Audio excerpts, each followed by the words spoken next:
आणि अखेर ठरलंच. Operation tiger हे जवळपास पूर्णत्वाकडे गेल्याचं लक्षण आहे.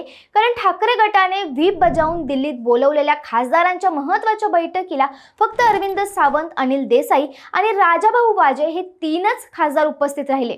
मात्र गेल्या काही दिवसांपासून बंडखोरीच्या चर्चेत असलेले 6 खासदार या बैठकीला गैरहजर राहिल्यामुळे राजकीय वर्तुळात अनेक तर्कवितर्कांना उधाण आलं आहे. या अनुपस्थित खासदारांमध्ये परभणीचे संजय हरिभाऊ जाधव, धाराशिवचे ओमराजे निंबाळकर, मुंबईचे संजय दिना पाटील, शिर्डीचे भाऊसाहेब राजाराम वाघचौरे, यवतमाळ वाशिमचे संजय उत्तमराव देशमुख आणि हिंगोलीचे नागेश बापूराव पाटील आष्टीकर यांचा समावेश आहे. या घडामोडींमुळे ठाकरे गटातील फूट आता स्पष्टपणे समोर येत असल्याची चर्चा सुरू झाली आहे. यामुळे ऑपरेशन टायगर यशस्वी झाल्याचे संकेत देखील मानले जात आहेत.